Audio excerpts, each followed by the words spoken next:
So, Lawrence, what was your reaction when you heard they were doing this movie? Were you excited to come back to the character? No. I was happy to come back to the character. Yeah, I got really excited when I read it and I saw what was at the center of the movie, which is this huge sort of fight between these two titans.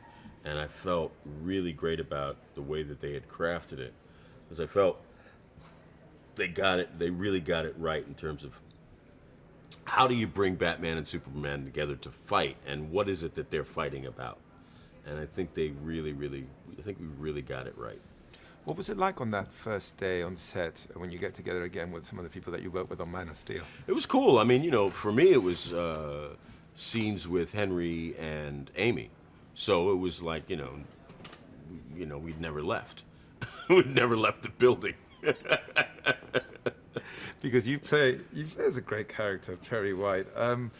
What kind of a man is he, and what is he going through in this movie? Well, he's like dealing with the fact that his medium is, looks like it's going to go the way of the dinosaurs. So that's a difficult position to be in. But at the same time, he can't completely throw in the towel. He has to keep, going to work and selling newspapers and doing the work that journalists do and reporting what's going on in the world. So the other good news is he's got a great reporter like Lois Lane and a new great reporter like Clark Kent who are interested and hungry to do the job. But they're up against it because, this new technology is really taking, it gets more eyes than anything else. And what a great relationship that he has with Lois Lane, because I think on one end he admires her, but then sometimes I think she drives him crazy. Well, she's his problem child, and his favorite child at the same time. He's got a genius child, and it's, and they can be incredible, but they can also be, a pain in the butt.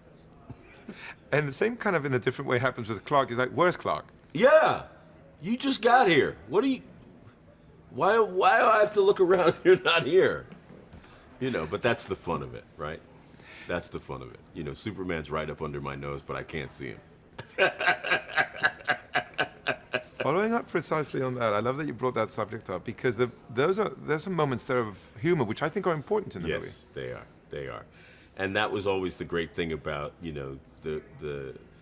the Perry White character and the Jimmy Olsen character, was that Superman was right up under their nose, but they could never see him.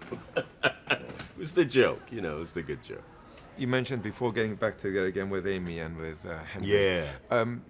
Why do you think they are the right actors for those roles? Because I really think they do a great job. They do a fantastic job. I mean, Henry brings a kind of humanistic quality to Superman that we haven't really seen before. He humanizes him and makes him really sensitive. And I think Amy brings a kind of courage and a kind of bravery to Lois that we haven't seen before. And what does Zack bring to it all as a filmmaker? The energy, the youthfulness, the vitality, the excitement of what it is to be not just youthful, but, there's something hopeful in all of these characters. In all superheroes, there's an element of hope. And I think Zack understands that and has figured out how to translate that into the filmmaking. And for someone like you, who I think has recognized in the past that you were a fan of these characters sure. growing up, it must be so special to be a part of something that at the same time has a very contemporary look to it. Yeah, I mean, to have something like this that I'm connected to deeply through my childhood, and now as an adult in middle age, to be a part of it in this world where now it's, characters that are 70 years old who are sort of being brought forward into current day times with a real sort of contemporary feel that the writers have brought to it. They've kind of brought them into this century, which is a very difficult task, and I think they've done it well. It just feels nice, it's nice. It's gratifying. It must have been special for you to finally see it on the big screen. Yeah, it was cool. It was really cool. What did you think? I was like, oh my God, this is great.